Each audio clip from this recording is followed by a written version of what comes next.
The call came in at 8:17 p.m. A man's voice reported an explosive device inside a crowded shopping center.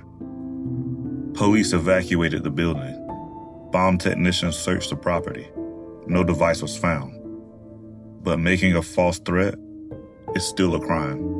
And by midnight, detectives had a suspect. The call was traced to a single phone number. And the owner of that number was in an interrogation room less than 6 hours later.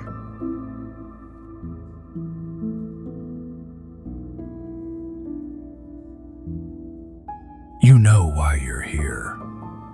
Yeah? Then let's skip the part where I explain it. That's your number? Yes, but I didn't make that call. Your number, your account, your carrier. I know how it looks. Good. Then you know this is serious. I didn't do this! Walk me through your night. Where were you at 8:17? Home. Alone. I can't prove it, but I was home. Convenient. I'm telling you the truth. I didn't make that call. I couldn't even make calls that night. My phone hasn't been working for days. Your phone wasn't working. No signal. No outgoing calls. Nothing. I thought it was the carrier. But someone made a call from your number. Then someone else did it. I don't know how, but it wasn't me. Hawkins had sat across from liars for 20 years. They shifted in their seats, changed details, blamed other people. This man wasn't doing any of that. He was scared. And something about his fear felt different.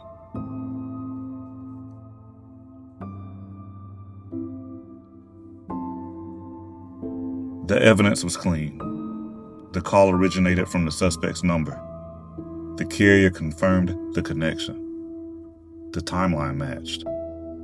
As far as anyone could tell, the case was already solved. Most detectives would have closed the file. Hawkins pulled it back open. And then he saw it. A phone number transfer 3 days before the threat.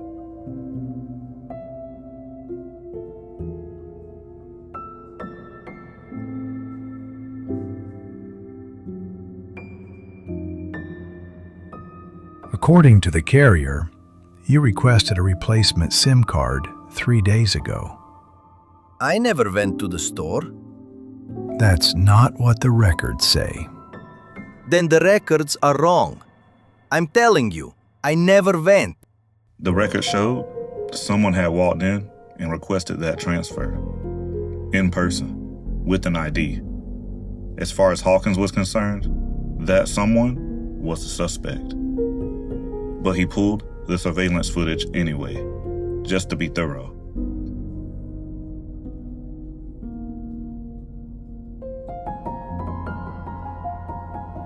That wasn't the suspect.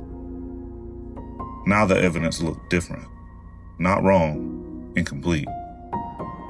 Someone had come in with enough personal information to impersonate him, and it worked. The carrier handed the number over. Well, I'll be damned.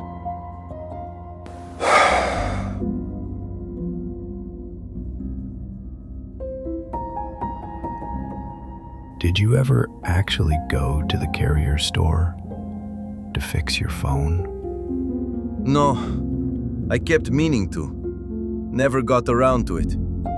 Someone else did, using your information. What does that mean? It means your number wasn't in your phone that night. It was in theirs. Once the transfer was complete, the criminal received every call, every text, every authentication code tied to that number. To the phone carrier, to the police report, to anyone looking at those records, they were him. The bomb threat wasn't traced to the suspect. It was traced to the phone number. And those aren't always the same thing.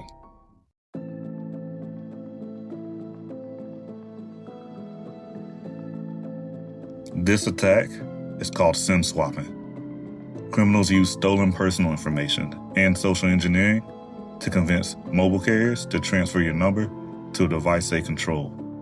Once they have it, they intercept your calls, your text, and your two-factor authentication codes. Here's how to protect yourself.